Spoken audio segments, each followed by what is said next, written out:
सुख शांति से जीवन बिताना है अगर तो सत्संग करो, सत्संग करो, फिर मनन करो, अजी मनन करो, अनुसरण करो। सुख शांति से जीवन बिताना है अगर तो सत्संग करो। मीठे मीठे भाइयों बहनों, बाबा कहते मीठे बच्चे, बाप जैसा निरहंकारी और निष्काम सेवाधारी कोई नहीं।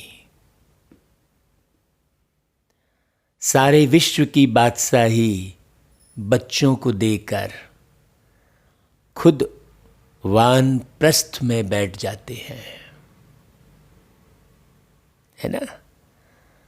ऐसा कोई भी व्यक्ति नहीं होगा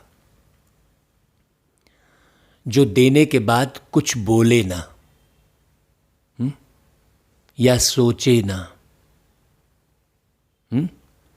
आज तो कोई व्यक्ति मंदिर में एक छोटा सा पंखा भी यदि दान करता है, देता है, तो उस पंखे में लिखवा लेता है अपना नाम। मतलब वो बोल रहा होता है बार बार कि मैंने ये पंखा दिया है, लिखा के सबको बता रहा होता है। और प्यारे पिता परमात्मा निराकार शिव बाबा इस पूरी सृष्टि को ही परिवर्तित कर देते हैं। सृष्टि को परिवर्तित कर देते हैं का मतलब क्या हुआ? सृष्टि किससे है? मनुष्यों से। मनुष्यों को परिवर्तित कर देते हैं। कैसे? भाई रावणता समाप्त करके राम बना देते हैं, तृष्णा मिटाकर कृष्णा बना देते हैं, और लौह युग को स्वर्ण युग में बदल देते हैं। मतलब लोहे जैसा जीवन जीने वाले को सोने जैसा जीवन जीना सिखा देते हैं और चुप रहते हैं, वानप्रस्थ में बैठ जाते हैं। मतलब वाणी से परे हो जाते हैं, हैं?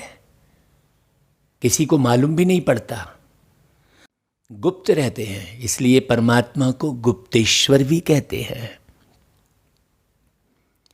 है ना। यहां तो कितना अहंकार करते हैं। भाई कहेंगे कि मेरी इतनी किताब छपी है, मैंने इतनी कविता रची है, है ना। ऐसे कितना अहंकार करते हैं। मेरा इतना धन दौलत है, मेरे पूरे देश विदेश में व्यापार है। ऐसा अलग अलग प्रकार से अहंकार करते हैं। और प्यारे पिता परमात्मा पूरी दुनिया को बदल देते हैं, तो भी गुप्त रहते हैं, बच्चों को आगे करते हैं। तो निष्काम सेवाधारी, निरहंकारी और कोई कामना भी नहीं रखते। अभी तो हम किसी को प्रेम देंगे तो बदले में उससे प्रेम चाहेंगे। अगर हमने किसी से प्रेम से बात की और उसने नहीं की तो हमारा प्रेम खत्म हो जाएगा सेकंड में। भाई हम प्यार के सागर के बच्चे हैं तो हमें प्रेम देते ही रहना चाहिए ना। सामने वाला हमारा प्रेम नहीं ले पा रहा है तो वो बेचारा कमज़ोर है ना। भाई वो हमसे प्रेम लेगा, अपने अंदर समाएगा, तब तो फिर वापस दे पाएगा। लेकिन उसको प्रेम लेने की ताकत नहीं है तो कमज़ोर ही हुआ ना। तो आपने अगर किसी को प्रेम किया और बदले में उसने आपको प्रेम नहीं दिया, तो आप फायदे में रहे ना, हैं? फायदे में रहे ना आप। आपने दिया और उसने वापस नहीं किया, तो आपका जमा होता जा रहा है ना। ऐसे ही पूरी दुनिया को आप प्रेम बांट रहे हैं, ज्ञान सुना रहे हैं, अच्छी बात बोल रहे हैं, लेकिन कोई एप्रिसिएट नहीं कर रहा है उसको। बदले में वो आपने अच्छा सुनाया नहीं कह रहा है, तो आप फायदे में ही है ना। आप क्यों सोचते हैं भाई कि उसने कुछ बोला नहीं, या आपने अच्छा बोला कि नहीं बोला। प्यारे बाबा प्रतिदिन मुरली में कितनी अच्छी अच्छी बातें सुनाते हैं, लेकिन कभी ये नहीं सोचते बाबा कि कोई मेरी तारीफ करे। बल्कि बाबा तो ये कहते हैं कि बच्चे तुम मेरा गुणगान बस करोगे कि वैसा जीवन भी बनाओगे, हैं? माने गुणगान से भी प्यारे बाबा परे रहते हैं। तो वानप्रस्थ अवस्था का अर्थ क्या हुआ? बच्चों को बादशाही देकर, सारे विश्व की बादशाही देकर वानप्रस्थ अवस्था में चले जाते हैं। का मतलब क्या हुआ?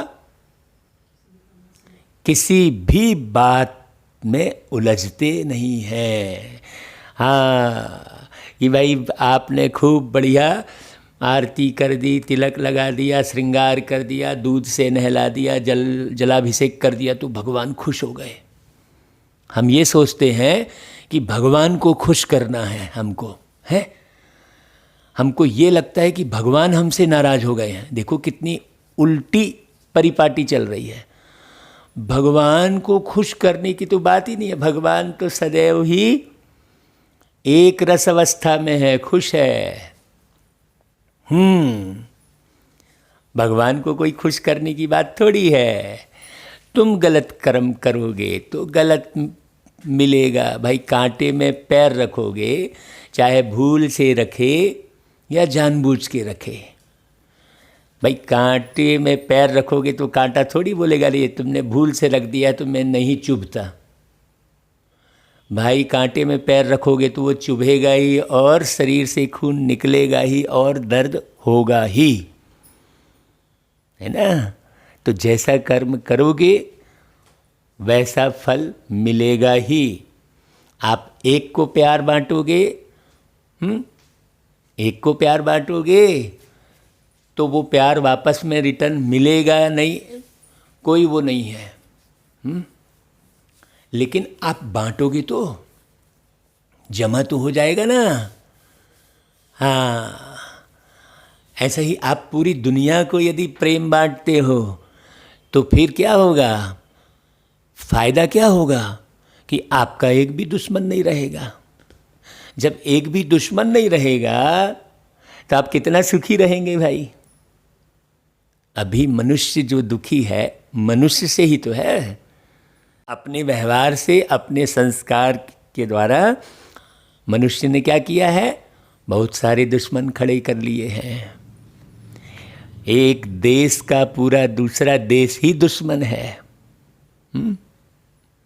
बाबा कहते हैं देखो, बाप का कौन सा पैगाम तुम्हें सारे विश्व को बताना है? भाई कौन सा पैगाम बताना है? सभी को बताओ कि तुम दुख हरता सुख करता के बच्चे हो। तो कैसे बताओगे?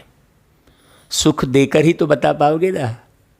कि दुख देते रहोगे और ये कहते रहोगे कि भगवान सुख करता दुख हरता है, ये बोलते रहोगे, ये पेपर में लिखवाते रहोगे, पर्चे बंटवाते रहोगे, इससे लोगों को मालूम पड़ जाएगा। बाबा क्या कह रहा है कि भाई तुम दुखहर्ता सुखकर्ता के बच्चे हो। तो तुम दुखहर्ता सुखकर्ता के बच्चे हो तो कैसे बताओगे? सबको सुख देकर बताओगे ना, है ना? इसलिए बाबा ने क्या कहा आगे कि तुम्हें कभी भी किसी को दुख नहीं देना है। हाँ, अगर कोई अच्छे कार्य कर रहा है तो उसे प्रोत्साहित कीजिए। आप उसे प्रोत्साहित करेंगे तो उसे सुख मिलेगा। मुझे कोई प्रोत्साहित करे इस भाव से आप मत कर्तव्य कीजिए, लेकिन कोई अगर अच्छे कार्य कर रहा है तो उसे प्रोत्साहित कीजिए। है गहरी बात। तो तुम सुखदाता बाप को याद करो, इसका मतलब क्या हुआ? याद करो माना सबको सुख दो, वही बाबा की याद कहलाएगी। अब कई पूछते हैं हम बाबा को याद कैसे करें? अरे भाई, सुखदाता बाप के बच्चे हो, सबको सुख देने वाला ही कार्य करो। और ये तो सबको पता है कि भाई सबसे प्रेम से बात करने से, सबका सम्मान करने से सबको सुख महसूस होता है। दो बातें हैं, एक सबको प्रेम देना निस्वार्थ निर्विकार, ऊपर बाबा ने कहा ना निरहंकार निष्काम। कोई कामना भरकर अगर आप किसी को प्रेम दे रहे हैं तो वो प्रेम महसूस नहीं होगा लोगों को। तो बाबा कहते हैं देखो, उन्हें फॉलो करो तो आधा कल्प के लिए सुखधाम में चले जाएंगे। तुम सुखदाता बाप को याद करो के बाद अगली लाइन क्या बोली बाबा ने? फॉलो करो, बाबा को फॉलो करो। जैसे बाबा है वैसे स्वयं को बना लो बस। पता नहीं लोग कितना ज्ञान का ऐसा करना है वैसा करना है करते हैं। सिंपल सी तो बात है। बाबा को जानना का मतलब क्या हुआ? उस बाबा के स्वभाव संस्कार, बाबा के व्यवहार को मुरली के माध्यम से समझ लो अच्छे से। इसलिए तो मुरली मुरली मुरली कहते हैं। अब मुरली को छोड़कर आप जमाने भर की चिट चैट में लगे हो तो आपको कहाँ से आप उस मुकाम तक पहुँच पाओगे? जमाने भर का बाबा कहता है जमाने भर की सोचने की आवश्यकता ही नहीं है। जैसा बाबा है वैसा व्यवहार करो, व्यवहार करो, बोलो बस मत, वैसे संस्कार बना लो। तो वो पैगाम देना होगा। यह पैगाम सबको देना है। हाँ, अब मैं वाणी तो YouTube पर बहुत अच्छी चला रहा हूँ, बड़े मीठा मीठा बोल रहा हूँ और अपने परिवार के सदस्यों से कड़वाहट रखा हुआ हूँ। तो जब भी आप मेरे बारे में मेरे परिवार के सदस्यों से पूछेंगे तो वो सही ढंग से बता नहीं पाएगा। क्यों? क्योंकि मैं सब तरफ तो मीठी मीठी वाणी चला रहा हूँ और अपने परिवार के सदस्य से, अपने पड़ोसी से बैर रखा हुआ हूँ। तो वो खाली प्रवचन तक सीमित रह जाएगा। वो वचन जो है, प्रवचन मतलब बोलने में बड़ी प्रवीणता। हाँ, जबकि प्रवचन का मतलब होता है प्रेम भरे वचन, निष्काम प्रेम, निस्वार्थ प्रेम, निर्विकारी प्रेम भरे वचन। वो सबके लिए एक समान हो। हाँ, नहीं तो कई बार हम स्वार्थ में भरकर अपने परिवार के सदस्यों को तो वस्तुओं से खूब सुख देना चाहते हैं और दूसरों के लिए भेदभाव रखते हैं। जीवन जीना ही नहीं आया है भाई। तो बाबा कहते हैं ऐसे सबको पैगाम दो जो इस पैगाम को जीवन में धारण करेंगे। देखो स्पष्ट कहा बाबा ने, पैगाम देना मतलब धारण करना ही पैगाम देना कहलाएगा। अगली लाइन बहुत गौर से सुनिए। जो इस पैगाम को जीवन में धारण करेंगे वह 21 जन्मों के लिए माया की बेहोशी से छूट जाएंगे। वो असमंजस में नहीं रहेंगे कि हम किसके साथ कैसे बात करें, क्या करें। वो बिल्कुल निर्विकार रहेंगे। तो आओ मेरे मीठे भाइयों बहनों, आप आओ, हम सब मिलकर एक जैसा पुरुषार्थ करें, एक समान बन जाए। जैसा बाबा है वैसा हम सब मिलकर एक जैसा बन जाए, जो सबको लगे कि अरे हमने जो है मद्रास में एक भाई से मिले और फिर छत्तीसगढ़ से एक भाई से मिले, दोनों भाई एक जैसे। फिर पंजाब में गए तो वैसा ही भाई दिखा। माने पूरे देश भर में हम जो श्वेत वस्त्रधारी भाई बहन बने हैं वो सब एक जैसे दुनिया में दिखाई देने लगे हैं। हाँ, ऐसा मिलकर हम पुरुषार्थ करें, बाबा कहता है क्षीर खंड होकर, तब फिर लोगों को हम बता सकेंगे कि हमारे तीर्थ न्यारे हैं। क्योंकि देखो भाई, आप इलाहाबाद में जाओगे तो वही गंगा मिलेगी, बनारस में जाओगे तो वही गंगा मिलेगी, बदल थोड़ी जाएगी। वैसे ही हम सब ज्ञान की गंगाएं हैं।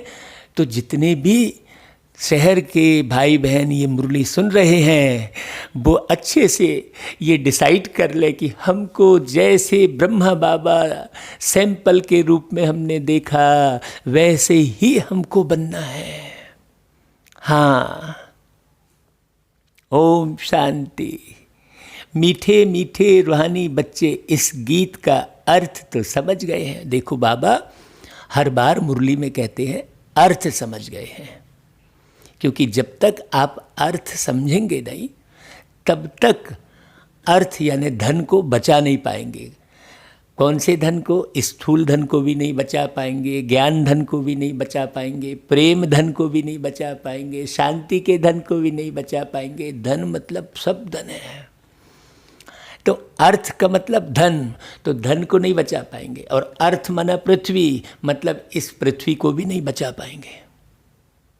तो इसलिए बाबा हमेशा कहते हैं कि अर्थ तो समझ गए, हम आत्माओं का वह बाप है, मुख्य है ही आत्मा। अभी हम अपने को आत्मा ही पक्का निश्चय नहीं किए हैं तो फिर आगे कैसे बढ़ पाएंगे। बाबा कहते अभी तुम बच्चे जानते हो कि हम आत्मा परमपिता परमात्मा के सम्मुख बैठे हैं। ये हमेशा एहसास होता रहता है कि बाबा हमेशा मेरे सामने बैठा है, मतलब मैं भ्रुकुटी के बीच बैठा हूँ और बाबा भी बिल्कुल बाजू में बैठकर मुझे देख रहे हैं चुपचाप हमेशा कि मैं क्या कर रहा हूँ। अगर मैं कुछ सोच भी रहा हूँ तो बाजू में ही प्यारे बाबा बैठ जाते हैं। बाबा कहते हैं मैं 1 सेकंड में सारे विश्व का भ्रमण करता हूँ। तो 1 सेकंड में सारे विश्व का भ्रमण करके क्या बाहर ही बाहर घूमते रहेंगे? क्या करेंगे? हर एक बच्चों के पास जाकर माने आत्मा के पास। बच्चे कौन? आत्मा। बाबा कहते हैं देखो भाई, तुम्हें सोल और उन्हें सुप्रीम सोल कहते हैं, तो तुम सोल सुप्रीम सोल के सामने बैठी है ना भाई। और तुम आत्मा को तो अपना शरीर है, लेकिन प्यारे बाबा परमात्मा को लोन लिया हुआ शरीर है। अब सोचो कि बाबा किराए के मकान में रहकर सबको प्यार लुटा रहे हैं और तुम खुद के शरीर के मालिक होकर तुम प्यार नहीं लुटा पा रहे हो। सोचो क्यों? क्योंकि तुम शरीर के भान में ही रहते हो और बाबा किराए का लोन लिया हुआ शरीर है। इसका मतलब क्या समझाना चाह रहे हैं बाबा? कि भाई ये शरीर भी भाड़े की ही कोठी है। हाँ है, भाड़े की टाटर को क्या तू संभाले, एक दिन तुझे घर का मालिक निकाले। हाँ भाई, तुम्हारा यह शरीर भी तुमने किसी से लिया है। है ना भाई, किसी से लिया है तुमने ये शरीर। वो 2 आत्माओं से तुमने एक शरीर लिया है, तो तुम्हारा भी किराए का शरीर है। इसके तुम इतने भान में मत रहो, है ना। गुरु लोग मनुष्यों को यात्रा पर ले जाते हैं। भक्ति मार्ग के ढेर गुरु हैं। भारत में तो स्त्री अपने पति को भी गुरु ईश्वर समझती है। बाप बच्चों को समझाते हैं, तुम बच्चे हो ना, समझते हो हम बेहद के बाप के बच्चे हैं। बेहद का वर्षा फिर से लेने आए हैं। अभी हमें सद्गति को पाना है। मतलब सद्गति मतलब सच्चे मार्ग पर ही चलना है। हाँ, तो सच्चे मार्ग को बहुत गहरे से समझना है। हाँ, यह तो निश्चय है ना, सारी दुनिया दुर्गति में है, पतित में है, पतित है ना, गिर गई है। पावन होने के लिए बुलाते हैं। तो भारत में कितने ढेर के ढेर गुरु हैं। कोई को 100 फॉलोअर्स, कोई के 500, कोई के 50 भी होते हैं, कोई के लाखों करोड़ों भी फॉलोअर्स होते हैं। जैसे बाबा ने उदाहरण दिया, खोजों का आगा खां गुरु है। कितने उनके फॉलोअर्स हैं उस समय, कितना उनको रिगार्ड देते हैं। फिर भल कुछ भी करने वाला हो, लेकिन उनका मान कितना है। भक्ति मार्ग में गुरु अनेक हैं, फिर वह भी नंबरवार होते हैं। कोई गुरु की कमाई पद्मों की होती है, आगा खां की कमाई बहुत है। उनको हीरों में तौल कर दान किया था उनके शिष्यों ने। एक तरफ हीरे, दूसरे तरफ उनका गुरु। हीरे दान करते हैं, कितने हीरे होंगे। आजकल सोने में तो बहुतों को वजन कर देते हैं। दूसरा प्लेटिनम होता है, वह सोने से भी ज़्यादा कीमती होता है, वह भी वजन कर दिया था। गुरु का मर्तबा देखो कितना है। ऐसे गुरु लोग तो ढेर हैं। अब इस सद्गुरु को तुम क्या देंगे? उनको वजन करेंगे? हीरे वजन कर देंगे? उनका वजन हो सकता है? अरे उनका खुद का ही वजन नहीं है भाई। शिव बाबा तो है ही बिंदी, उनका वजन तुम क्या कर सकेंगे।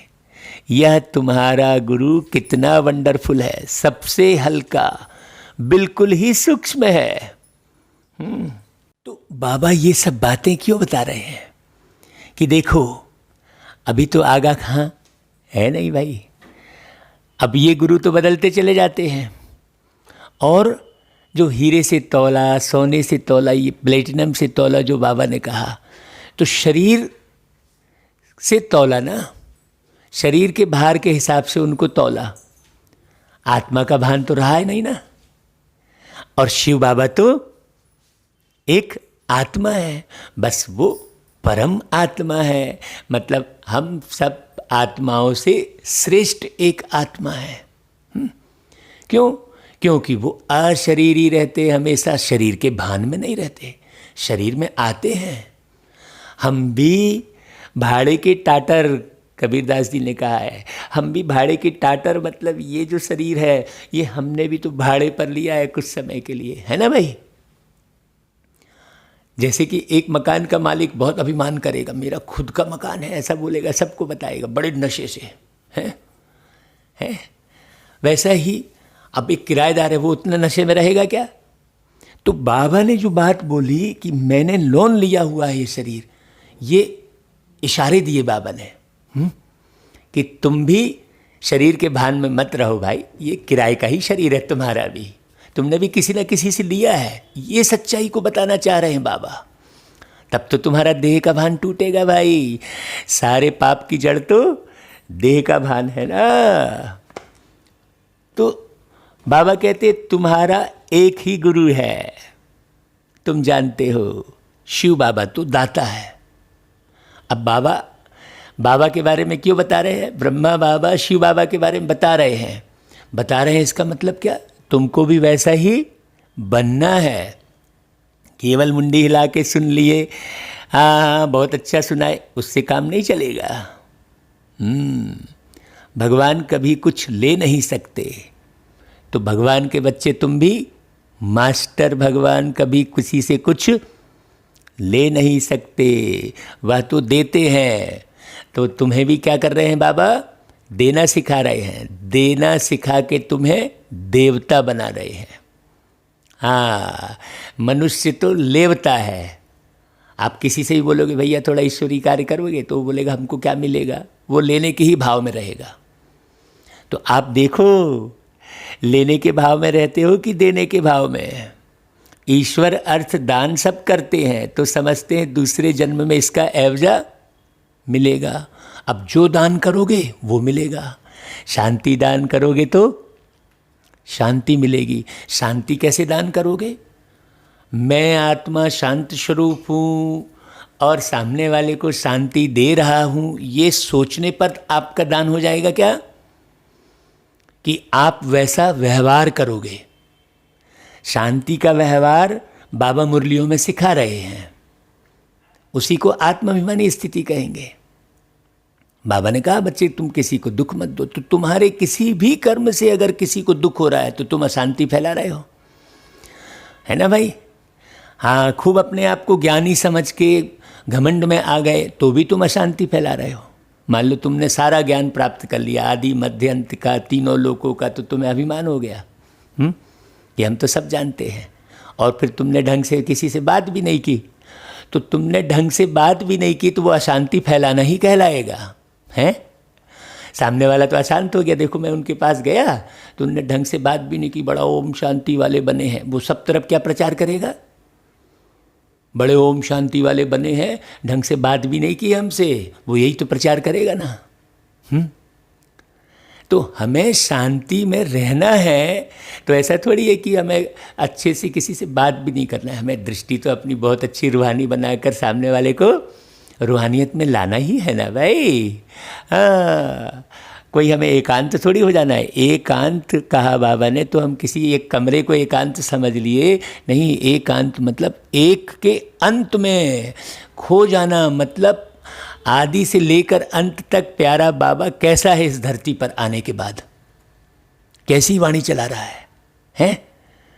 ब्रह्मा बाबा के तन में आया तो भी वही बात बाबा कर रहे थे, दादी के तन में आए तो भी हाँ एक जैसे हैं बाबा। बाबा बदलते नहीं हैं, उसे एक रस अवस्था कहेंगे। अब एक रस अवस्था, एक पॉइंट उठाकर, टॉपिक उठाकर हम चर्चा किए पड़े हैं और ढेर सारी चर्चा कर रहे हैं, है ना भाई? एक रस मतलब जैसा बाबा है वैसा हम बन जाएं बस। तो बाबा को याद करेंगे, बाबा का चिंतन मनन करेंगे तो बाबा के बारे में समझ में आएगा ना। तो वो लोग जो दान करते हैं कामना तो रखते हैं ना। अब यह तो है बेहद का बाप, इन जैसी निष्काम सेवा कोई कर नहीं सकता। अभी देखो, अगर आप कामना रहित होकर कोई भी सेवा करेंगे तो ही तो जमा होगा आपका। हाँ, तो भाई हम तो चाहे जहाँ जैसी भी सेवा कर लें, अब हमें कोई अप्रिशिएट कर रहा है कि नहीं कर रहा है, वो कितना धारण कर रहा है कितना नहीं कर रहा है, हम पीछे क्यों पड़े भाई? जिसकी जितनी शक्ति उतना वो धारण करेगा। हम तो बाबा की याद में मगन रहे हैं, हम इतना टेंशन क्यों लें भाई? बाबा उसके लिए कह ही देता है कि जो सतयुग का होगा, सतो प्रधान दुनिया में पहले पहले आया होगा, वो पुरुषार्थ करेगा ही। जो जिस क्वालिटी का होगा वो वैसा पुरुषार्थ करेगा। तो मैं किसी भी बात में रुकूं क्यों? तो बाबा कहते हैं निष्काम सेवा भी कैसी है, बच्चों को विश्व का सुख धाम का मालिक बनाते हैं। बाबा खुद थोड़े ही विश्व का मालिक बनते हैं। हाँ, तो विश्व का मालिक मतलब सेवक। हाँ, लेकिन हम सब कोई विश्वपति कहते हैं, काशी विश्वनाथ गंगे कहते हैं, तो काशी में शिव कहते हैं, राम अवध में कहते हैं, है ना, कान्हा वृंदावन में, और काशी विश्वनाथ गंगे कहते हैं। मतलब विश्व का नाथ, सारे जगत का नाथ शिव है, काशी में शिव विश्वनाथ गंगे कहते हैं। मतलब वो विश्व का नाथ शिव हमें ज्ञान की गंगा में नहलाता है, ज्ञान की गंगा बहाता है वो। अब उन्होंने पानी की गंगा शंकर की जटा से निकलती है और वो पावन बनाती है, ऐसा कह दिया। देखो अब आप खुद समझो अच्छे से कि राइट क्या है, रॉन्ग क्या है। जब तक राइट और रॉन्ग को नहीं समझेंगे तब तक पुरुषार्थ कैसे करेंगे? तो बाबा कहता है कि भाई विश्व का मालिक बाबा खुद थोड़ा ही बनता है ना, उनको कहा जाता है सुख का सागर, शांति का सागर, पवित्रता का सागर। बच्चों को हर एक बात अच्छी रीति समझाई जाती है। मतलब आप लेने की भावना नहीं रखोगे तो सागर कहलाओगे आप भी, मास्टर ज्ञान सागर, है ना। अब आपको समझने के लिए कोई बात बची है क्या?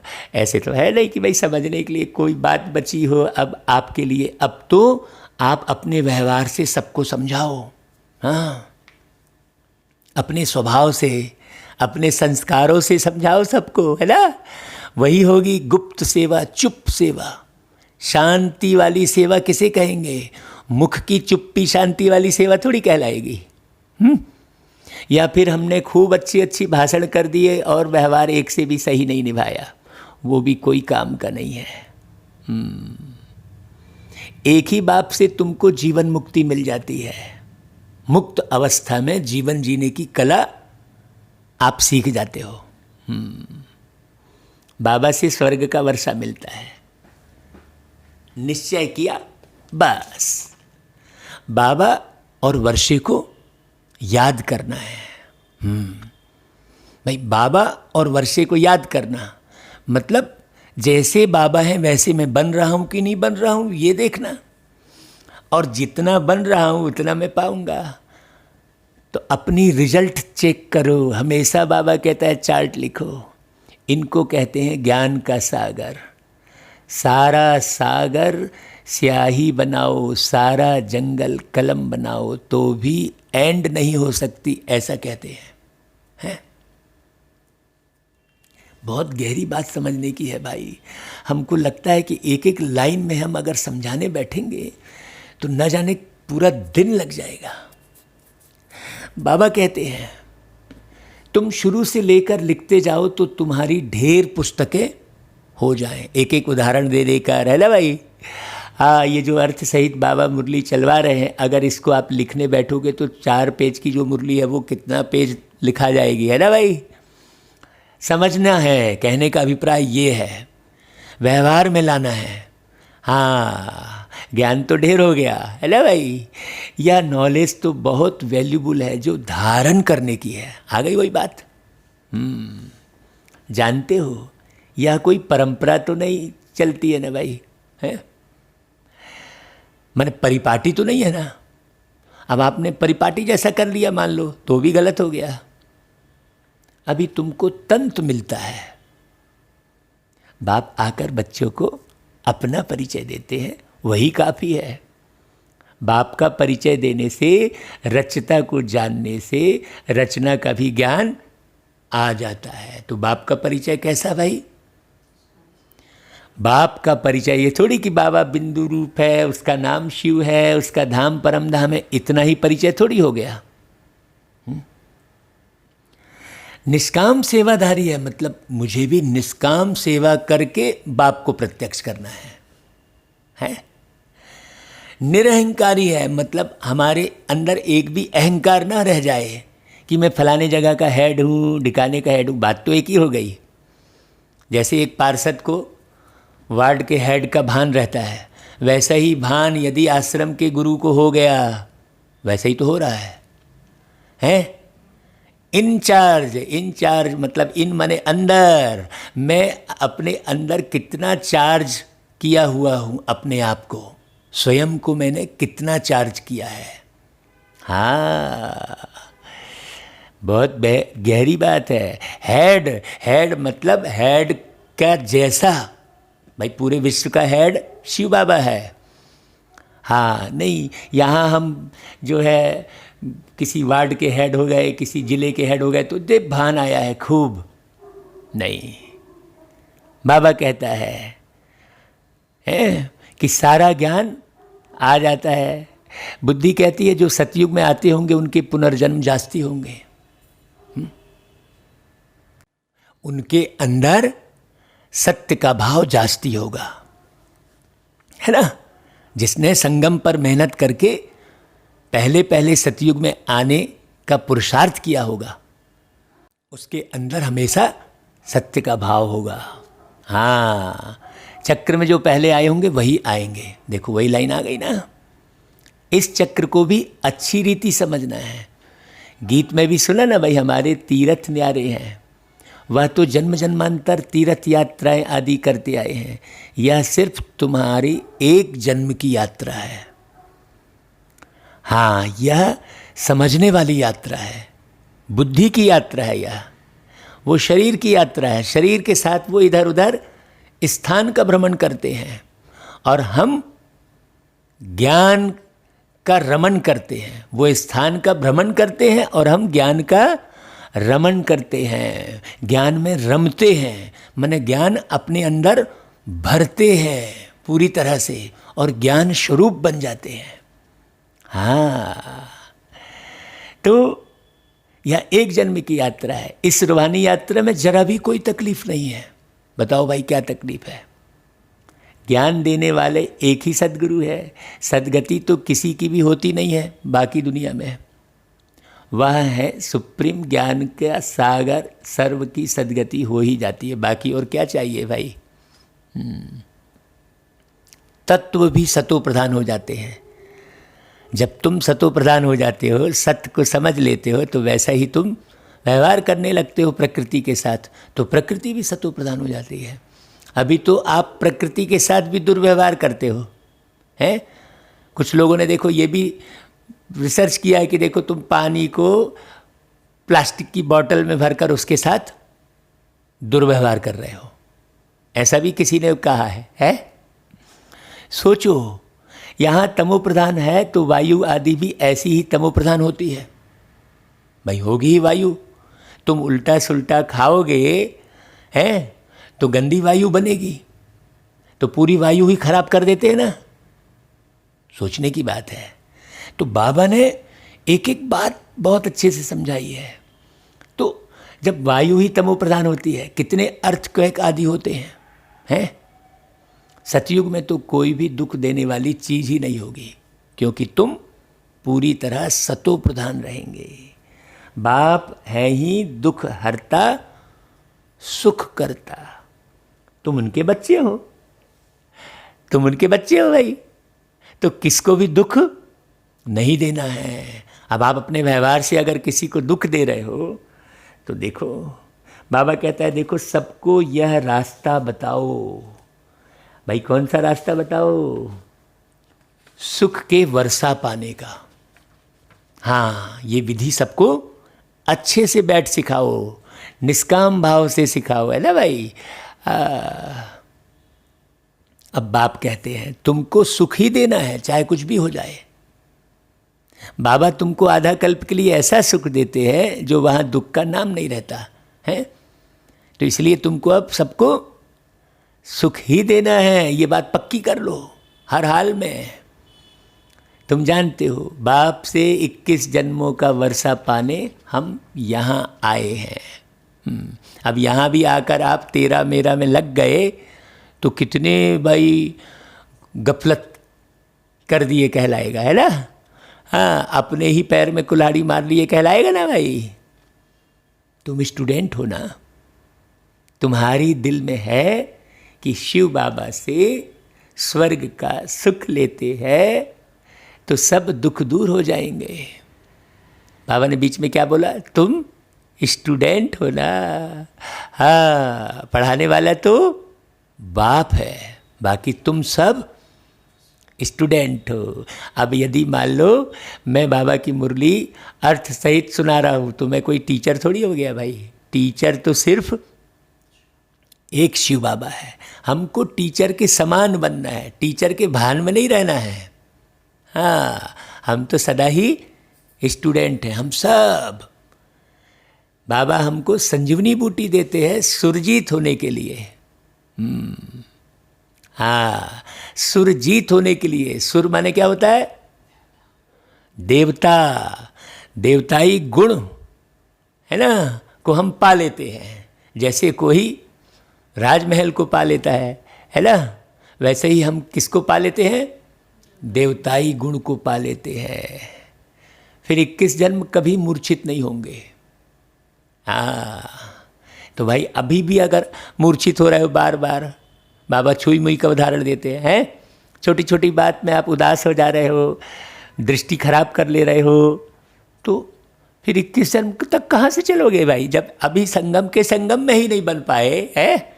बनना किसको है? आत्मा को। 21 जन्म कौन पाएगी? आत्मा। तो बनाना किसको है? आत्मा को।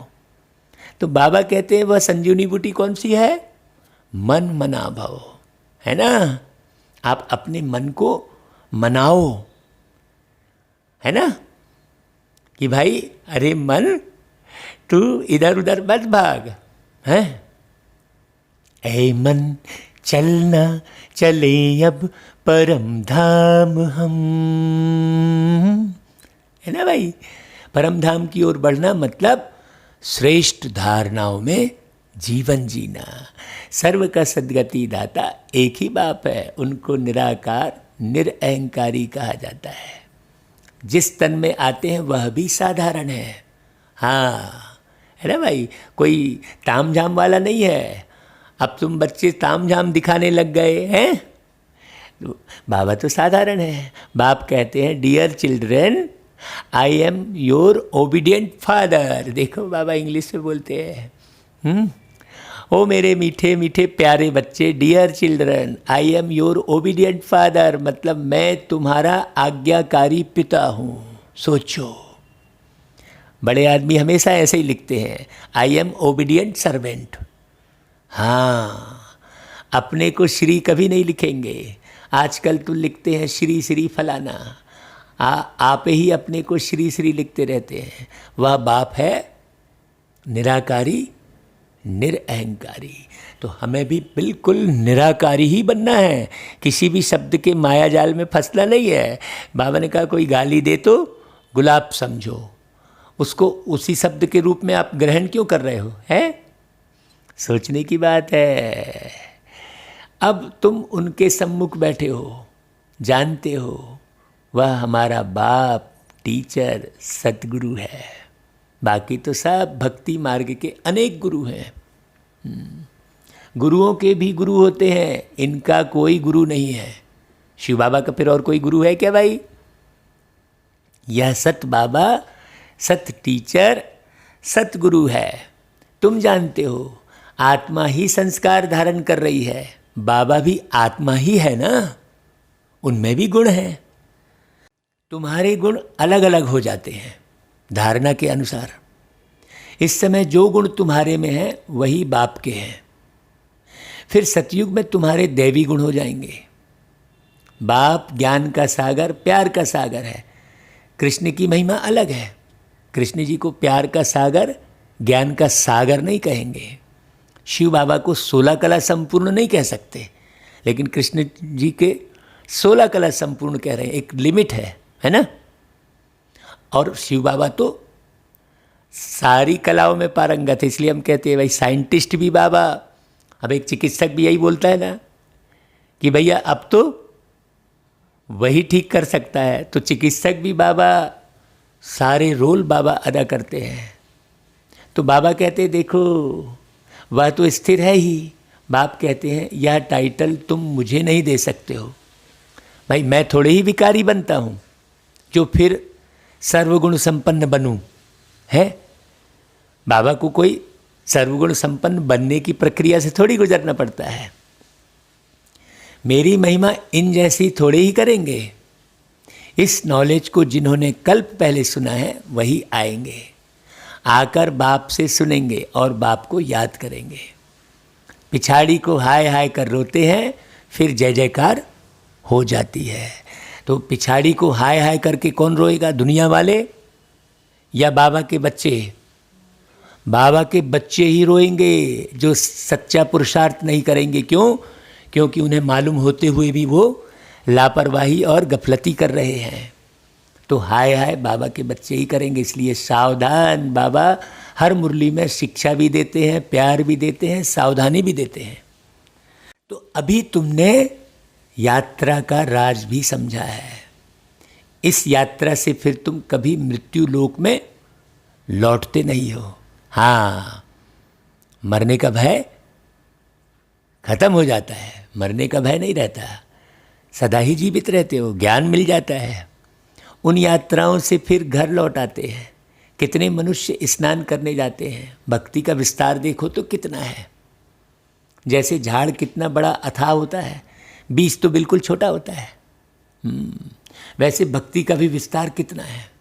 ज्ञान का एक टुपका भी सद्गति कर देता है।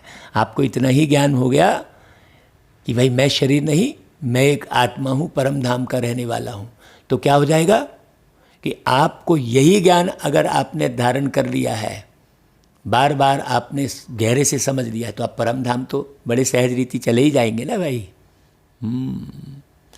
तो ज्ञान का एक टुक्का भी सद्गति कर देता है। भक्ति में उतरते उतरते आधा कल्प लग जाता है।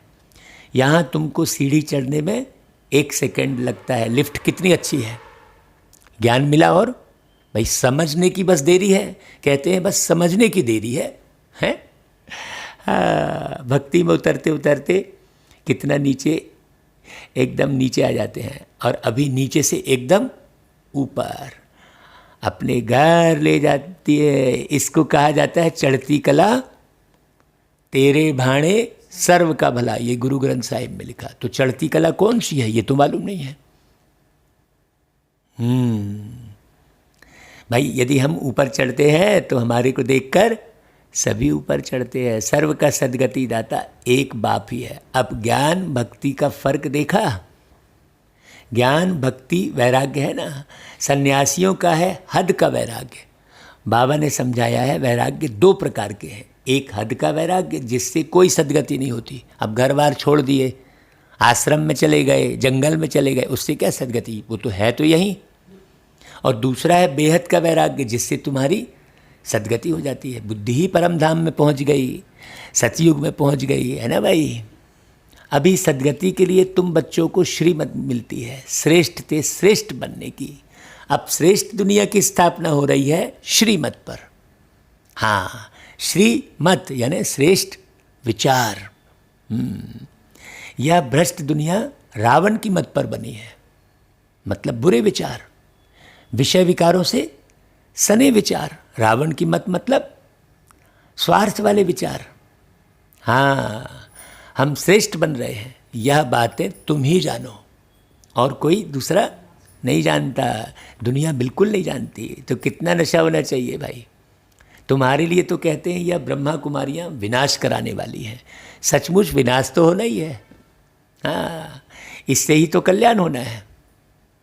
कल्याणकारी बाप आते हैं तो महाभारी लड़ाई लगती है। कहेंगे हमने कहा था ना कि ब्रह्मा कुमारियाँ विनाश करेंगी, बरोबर विनाश तो होना ही है।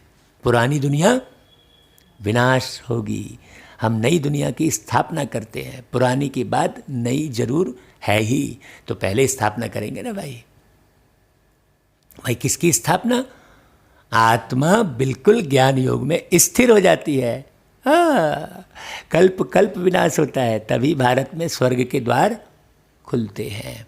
अब तुम घबरा के मर गए और फिर बेचैन हो गए तो तुम कहाँ से सतयुग का निर्माण करोगे? हैं? तुम मरते ही नहीं हो, ये बात पक्की हो गई, तब तो तुम सतयुग का निर्माण करोगे। हाँ, परंतु वे लोग समझें कैसे? आगे चलकर बहुत समझेंगे। बाप जब आते हैं तो पुरानी दुनिया सारी स्वाहा हो जाती है। तुम्हारा यह यज्ञ तो वंडरफुल है जिसमें आहुति पड़नी है, यह भी तुम जानो और न जाने कोई। भाई विजय तो पांडवों की होनी ही है और सब खत्म हो जाएंगे। लिखा है ना भाई, 5 पांडवों की जीत हुई, बाकी अक्षुणी कौरव सेना सब खलास हो गई। तो कौरव सेना खलास हो गई मतलब बड़ी गहरी बात समझने की है।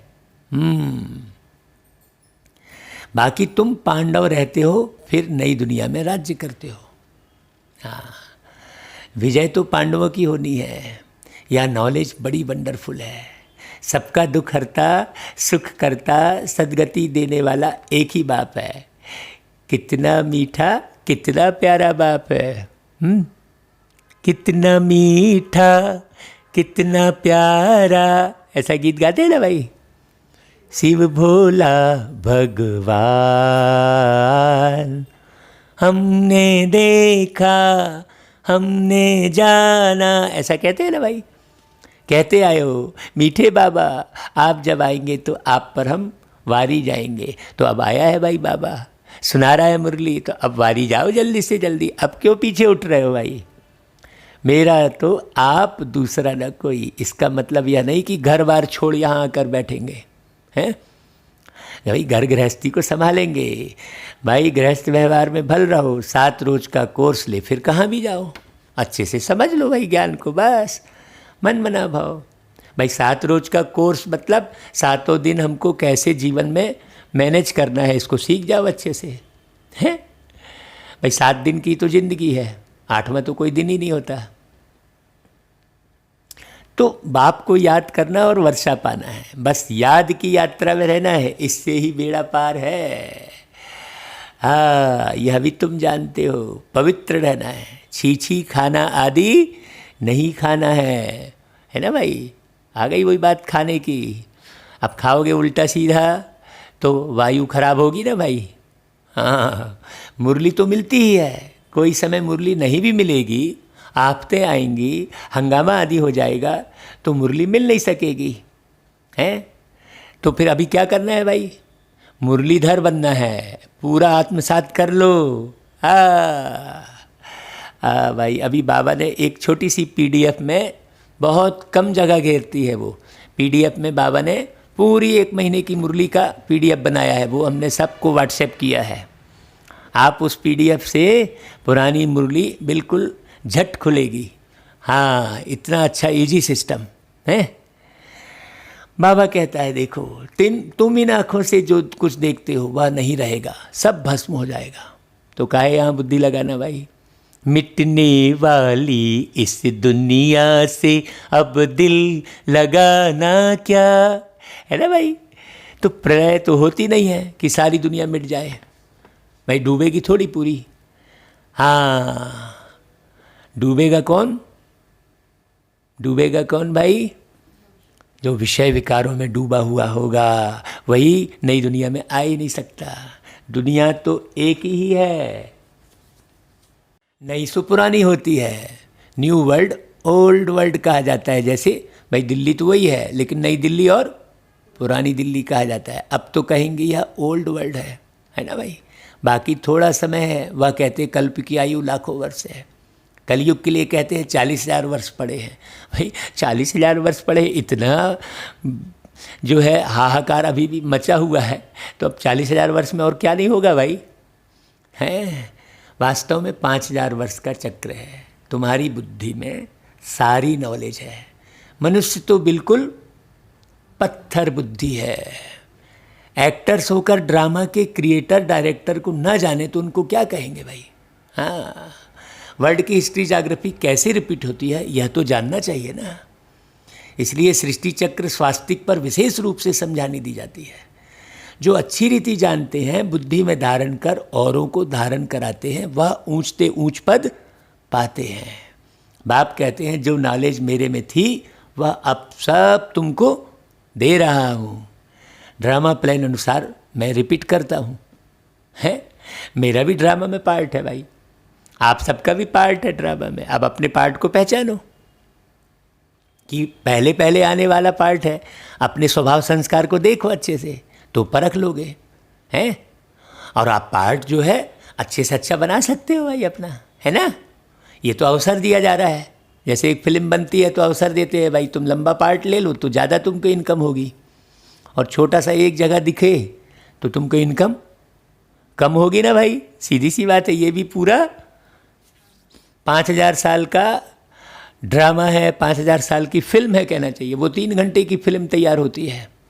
भक्ति मार्ग में भी पार्ट बजाया। अब तुमको आकर अपना और रचना के आदि मध्यंत का परिचय देता हूँ। बाबा कहते हैं मैं भी ड्रामा के बंधन में हूँ। मैं आता ही एक बार हूँ अपना परिचय देने और रचना के आदि मध्यंत का नॉलेज सुनाने। अच्छा भाई, रोज सुनते हो मुरली? हाँ, तारीख में मत फंसना। सभी मुरलियों में बाबा ने सारा ज्ञान सुनाया है, कोई भी मुरली उठाकर सुन सकते हो। इसलिए बाबा ने कहा देखो मुरली आना भी एक समय ऐसा होगा बंद हो जाएगी। हाँ, अच्छा भाई, बाबा याद प्यार देते हैं मीठे मीठे सिकिलदे बच्चों प्रति। माता पिता बाप दादा का याद प्यार और गुड मॉर्निंग। रूहानी बाप की रूहानी बच्चों को नमस्ते, और हम रूहानी बच्चों की रूहानी माता पिता बाप दादा को याद प्यार गुड मॉर्निंग और नमस्ते। अब फिर सार सुन लो भाई, बाप समान ओबीडियंट बनना है, आज्ञाकारी बनना है। कभी भी किसी बात में अपना अहंकार नहीं दिखाना है, डिबेट नहीं करना है। हाँ, निराकारी और निरअहंकारी होकर रहना है, निराकारी होकर रहना है। किसी भी शब्द जाल में फंसना नहीं है। हाँ भाई, किसी भी आकार के बंधन में नहीं बनना है? नहीं, किसी वस्तु के आकार में आकर्षित हो गए, किसी देह के आकार में आकर्षित हो गए, नहीं, निराकारी।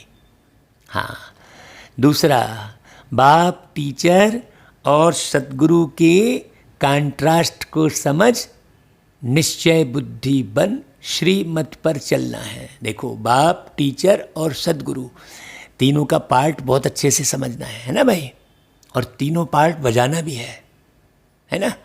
हाँ, बाप समान भी बनना है, टीचर समान भी बनना है, सद्गुरु जैसा भी बनना है ना भाई। रूहानी यात्रा पर रहना है, हमेशा याद की यात्रा पर, प्यारे बाबा और दूसरा न कोई। फिर वरदान, व्यक्त में रहते अव्यक्त फरिश्ते रूप का साक्षात्कार कराने वाले सफेद वस्त्रधारी और सफेद लाइटधारी भव। जैसे अभी चारों ओर यह आवाज फैल रहा है कि यह सफेद वस्त्रधारी कौन है और कहाँ से आए हैं, ऐसे अब चारों ओर फरिश्ते रूप का साक्षात्कार कराओ। इसको कहा जाता है डबल सेवा का रूप। किसी भी बात का कोई फर्क नहीं पड़ रहा है, वो है फरिश्ता, है ना, अच्छे का ना बुरे का, बिल्कुल अपने ओरिजिनल स्वरूप में स्थित हो गए, है ना भाई। किसी भी बात का, कोई भी सरकमस्टांस का, है किसी भी व्यवहार का कोई फर्क नहीं पड़ रहा है आपको। हाँ, निर्माण की ओर बढ़ रहे हैं बस। तो ऐसे साक्षात्कार कराओ, इसको कहा जाता है डबल सेवा का रूप। उदाहरण दिया बाबा ने, देखो, जैसे बादल चारों ओर छा जाते हैं, ऐसे चारों ओर फरिश्ते रूप से प्रकट हो जाओ। हाँ भाई, बादल चारों ओर छा जाते हैं, माने बरसने के लिए छाते हैं ना, हैं? तो हम भी सब पर प्यार बरसाए। बादल गरजते भी है, नगाड़ा जैसा बजता है ना भाई। तो आप ज्ञान और योग में सदा रहो, बिल्कुल डंका बजाते रहो, है ना। हमेशा होना लगा रहे भाई, किनको हम बाबा के ज्ञान को अपने व्यवहार से समझा लें। जहाँ भी देखें तो फरिश्ते ही नजर आए। लेकिन यह तब होगा जब शरीर से डिटैच होकर अंतःवाहक शरीर से चक्र लगाने के अभ्यासी होंगे। अंतःवाहक शरीर से चक्र लगाने के अभ्यासी का मतलब क्या हुआ? हाँ, अंतर हृदय में जरा भी कोई लेने के भाव न रहे, हैं? शांति में पूरी तरह समाये हुए हैं। आप पूरी तरह शांति में समाये हुए हैं। आपके अंदर यही अनहद नाद बज रहा है कि सब कुछ पा लिया है हमने, सब कुछ पा लिया है हमने, अब पाना कुछ बाकी नहीं, अब पाना कुछ बाकी नहीं। ये स्थिति रहे, है? हर एक प्यास बुझी है मन की, हर एक प्यास बुझी है मन की, अब आत्मा प्यासी नहीं। ऐसी स्थिति रहे, है? ये भरपूर स्थिति रहे। बादल भरकर बरसों कहते हैं ना भाई। हाँ, भरपूर स्थिति में रहना ही फरिश्तापन कहलाएगा। हाँ, ये अंतःवाहक शरीर, मनसा क्या होगी? पावरफुल होगी। मतलब पावर यानी शक्ति, फुल यानी पूरे शक्ति से भरे हुए होंगे सबके मन। इसे ही फरिश्ता कहेंगे। मन पूरा शक्तिशाली हो गया। अब मन कमजोर नहीं हो रहा है, कि किसी ने जरा सा व्यवहार खराब किया तो तुम्हारा भी मन खराब हो गया, तो तुम्हारे मन में शक्ति नहीं कहलाई, है ना भाई। तुम्हारा मन दुखी हो गया जरा जरा सी बात पे, तो मन पावरफुल कहाँ कहलाया।